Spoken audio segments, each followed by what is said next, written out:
Hi, my name is Sneaky from Cloud9, and this is my basic champ guide to Jhin. So his laning phase is pretty strong. It's a little weird to get used to. A lot of it's just playing around how many bullets you have. So you're gonna wanna, I think you wanna shoot the backline minions a few times if the enemy AD carry is not punishing you for it. Get him a little bit low, and then make it so it's gonna kill one, and then bounce the others and hit the enemy AD carry. It's weird to listen to that, but when you actually try it in game, it's a really nice combo because it kills one of the minions, then it does tons of extra damage to the other ones, and then it also hits the AD carry. It's not that actually hard to set up, just because how many free hits you can get off on the ranged minions. So it's really nice tool for harassing. And then usually on your fourth shot, you want to try and zone the enemy. You can walk forward. Don't walk into the enemy support and get CC'd, but you can walk forward enough just to go for the quick fourth hit if they're out of position. And if you can, try and throw your Q at the same time, because it'll just be a nice burst combo. No one can really out-trade you if you're hitting with the fourth hit, getting the move speed to get away, and throwing your grenade at them. But besides that, going for autos into Ws isn't bad. You just have to be careful of your positioning, because a lot of times the jungler can gank you if you get caught up by the support when you're trying to harass like that. But there's also the traps that are going to help you out. I think right when you hit level 3, you want to just start throwing your traps in the river as much as you can. Not far in the river, but like near the little bush in river and just to the sides of it. Just holding the entrance, basically. I don't think you want to run to try if you're on blue side and just throw them in there. That's a little bit too far. You just kind of want to keep them around you so you can actually be aware of them and then throw down the W if they ever try and step on them. Because if they try and just knock your traps out immediately, you can throw W and catch them off guard. And it does like 200 damage early game. Pretty insane. So it's a strong combo. And then generally, if say you're landing with like a Morgana or something as Jhin, if they ever land a bind, you just want to throw down your E immediately and then try and combo your W so that when the bind ends, your W is going to root them and you can just get a few hits off on them. But generally, you don't want to be all-inning in lane phase. It's kind of just a poke lane. I mean, you're not exactly poke. You're kind of just like small trades and get out kind of champion. So you always have to remember that and not just go for like the full all-in Jhin, because I've done it a few times early on when I was playing them where I feel like I can kill them because they're so low and I just run out of bullets, then I'm sitting there reloading, my support dies, and then the AD carry like flashes out or something, or I get CC'd, it just ends tragically. So be careful with what you're doing in Jhin early on. For team fighting on Jhin, for the most part, you want to stay as far back as possible. You don't really want to be running up to them to carry if they're getting CC'd and throwing down your E. If you have your fourth shot, you can go ahead and try and pop them if they're out of position, but generally you just want to stay back.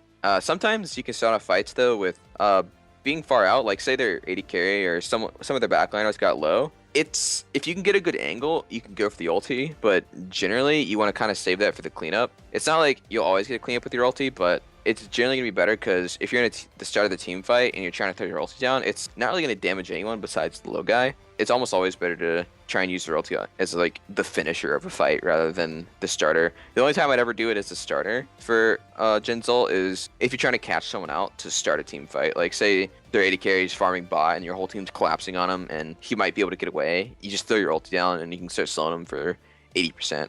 And that's the only time I'd really use it to slow someone down. But generally, just throw down your traps whenever they're CC. You can just throw them around when the fight's happening. It'll just create zones that they're going to have to be wary of. Otherwise, they just take tons of free damage. Save your W for when people are actually CC'd, if your team has CC, because otherwise, if you just try and throw your W out willy-nilly, then it's just going to miss, and you're not going to have as much effect on it. But if you wait for someone else to throw something, like a slow, a root, any sort of CC, then it'll guaranteed land. But besides that, just hit the front line, throw your Q out, like throw your autos. It's pretty simple besides that. So a tip for Jhin I have is when you're trying to escape someone, like say they're AD carry in sports getting on top of you. I didn't really recognize this at first, but if you can hit your W on them, it roots them and speeds you up, which is really nice for escaping because generally the W takes a decent amount of time to actually cast, but since it actually speeds you up, like the same move speed you get from critting, and roots them in place, I think it'll actually save you in most cases. So remember to do that, and that's basically your only escape besides your traps that you've already set up, because you can't really throw them down in combat as nearly easy as you can try and root someone. So I got a few tips about Jhin's ult. There's a few interesting things. The first one is you can blue orb when you're already ulted, like you've already shot one. You can throw down your blue orb to help you give vision. It's pretty good for dark areas. In the case that you missed your first shot, you don't know where he is, you can throw down your blue orb. Second one is when you're gunning for the ult, you generally want them not on the edge because it's pretty hard to see them on the edge. Like, it's actually the very end of your screen, so you can barely see them, and they can just run out of it easily. So before you even start your ult, make sure they're not just on the absolute edge. Like, make sure they're around the middle, like maybe nearing away, like depending on their HP, if they can just run out of or not. So it's not totally wasted. And then another one is in between each shot, you don't have to fire immediately. Like, you can actually mind game the enemy by putting them, they can run themselves into a bad spot just by you waiting out your ulti. So like, say you shoot the first shot and you hit, and then they're juking, and they end up juking themselves into a corner, and then you can fire like all 4 of your shots, or all 3 of your extra shots right after that. But obviously it's not only with the first one, it's just every single shot. Like, you can just kind of read how they're moving, even if you don't hit one, and you can help understand them and help you get the kill that way. It's kind of like a rule for all skill shots, but Jhin's especially, since it's got 4 bullets, and you're usually going to kill someone if you're ulting them, and they're gonna in the low. So for Jhin's runes, it's a little bit different just because of the way his auto attacks and everything scales. So Jhin gets extra AD based off attack speed, but it's just a little bit worse than just going flat AD. So for Jhin, I go 15 AD, 12 MR, 9 armor, which basically just gives the best early game. There's another option that I tried. It was lifesteal quints. It didn't feel nearly as good as just straight AD, and then attack speed just feels worse than flat AD, just because flat AD is better early game, and the attack speed I don't even think ever gets really that much better than attack speed or than AD. It just becomes about even, and maybe super late game when you have full build, it's a little bit more AD. So the flat AD quints are the best. So masteries for Jhin are also a bit different than every other AD carry. You go 18 ferocity, 12 cunning, which isn't that abnormal because most AD carries nowadays you take fervor, but you're gonna be taking Warlord's Bloodlust, which is the biggest difference here. Jhin can't really take advantage of fervor. It's pretty bad on him. Deathfire's touch is okay at best. The issue is all of his abilities are AoE. They count as AoE, so they all do half damage. So it's 60% bonus AD, and you have to half that because of the way it works with AoE effects. So it doesn't actually do that much damage until super late game, and then even Warlord's Bloodlust does a ton of damage late game because the attack speed you get 4 seconds after you crit turns into AD, which is just very good damage, and it works early game. It works every 4 hit early game, which is even required to have crit chance at all. So it's overall just the best mastery. I've tried Thunderlords, Storm Raiders. Those are both just strictly worse. Thunderlords, it wasn't bad, but Warlord's sustain early game and extra damage throughout the entire game is just unmatched basically here in the masteries. And then everything else is pretty normal. Dangerous game, secret stash, like nothing new here. So for skill order, I start out with Q level 1. The other abilities aren't that good. The traps, like, you're usually going to start a neutral camp, so the traps are pretty bad for that. And then W doesn't really do anything level 1 because it's just hard to set up, and the grenade helps weave clear. So Q level 1's good. You max Q overall, should get 5 points in it by 9. And then for level 2, you'll get W, I think is the best. You could go trap here in the case you really think you're going to get ganked, but I think it's generally better to have the W. You can help follow up your support with some more pressure, or even just root them yourself, then your support can follow up. So I think W is really good second. And then level 3, I'm always getting trapped third. I think it's the best. It's basically your only survival tool against the jungler.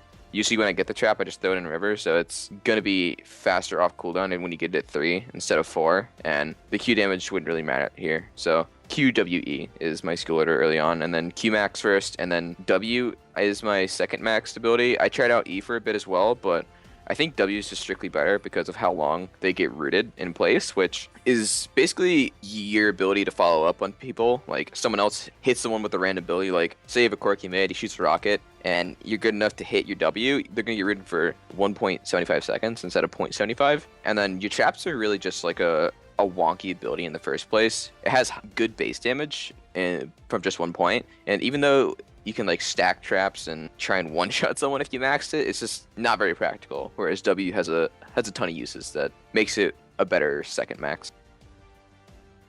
So for Jhin, you start out with Thorn's Blade. There's no real choice here. And you're gonna bum rush IE first. I think it's his best item. There's the other option of Essence Reaver, which is okay, but I don't really like CDR that much on Jhin. It's just kind of a weird stat because you want your autos to hit really hard, and then IE also works towards your ulti's 4th hit doing more damage, and you crit every single 4 hits, so it's pretty bad to not get IE first. And if you go Essence Weaver first, that means you're going to want Rapid Fire Cannon second, which delays your IE third even more. And it seems way worse to me. So I like IE first into Rapid Fire. Swifty's Boots, I think, is the best choice here, not even close. Maybe on 6.3, where Swifties are nerfed, Berserkers might be a little bit better, but for now, Swifties is just too good to pass up. They're super cheap, and they give you so much mobility to get away from all the other guys with Swifties that it's completely necessary. So you'll have IE, Rapid Fire Cannon, Swifties, and then third item is a little bit up in the air. It kind of just depends on the enemy team comp. If they have a bunch of magic damage that isn't really cleansable, you can go Maw, Mortis. If they have a bunch of magic damage that is cleansable, you can go Mercurial, Scimitar. That's usually a pretty good one. If they had tons of armor, they need to penetrate Lord Dominic's. If they have nothing that you really want to, no armor penetration that you need, there's no magic damage that's really scaring you, like maybe there's not fed enough, you can go Bloodthirster. That's always a really good choice. And then you could go Essence Weaver here. Haven't actually done that yet because every other single item has been like a better option. So it's usually going to be one of the other ones. And if you want to, I guess, screw around, Essence Weaver would be okay there. But fourth item is basically whichever one of those you didn't really get already. And it's pretty good build overall. It's just the most AD possible. I think only 1 attack speed is probably the best. I like only 1 attack speed on every single AD carry, but Jhin especially, just because of how much AD he gets from raw AD rather than the attack speed. I think the reason you want Rapid Fire second is the attack speed helps out your mobility when you crit, because that's what it scales off of. And I think that's necessary because otherwise, when you're trying to build, like say you went Essence Weaver second, you're not going to be mobile at all, and you're going to get caught out. But with Rapid Fire, you're going to get the extra range to help you hit, to get around the fight faster. You're going to have just the tons of extra move speed when you do crit. It's super necessary, and you get the passive move speed on Rapid Fire. So I think it's the best second item, and Swifties is definitely the best boot. So I think Swifties is generally best whenever you can after BF Sword. BF Sword's your most ideal buy, and you can get it if you have 800 gold. If you already have BF Sword and Pickaxe, it's just better than a Crit Cloak because of how much mobility it provides, how much safety you get, how much you can chase people down. It's just the better buy there. And then you usually want to get it before you finish your Rapid Fire. There's a few certain cases where you don't want to finish it though. Like say you have IE and you have tier 1 boot and you have 1300 gold, getting a Zeal is better there. But if you had like 900 gold instead of the Dagger and Brawler's Glove, you get Swifties for sure. Like you need that mobility because of how much everyone else has in the game, like how many Swifty boots they have. They're always going to have it. So you not having it is going to be a huge downside, and you need to get them as fast as possible, not screwing up your course. Thank you for watching this basic champ guide on Jhin. Make sure to check out the rest of the guides here over at lawclass.com.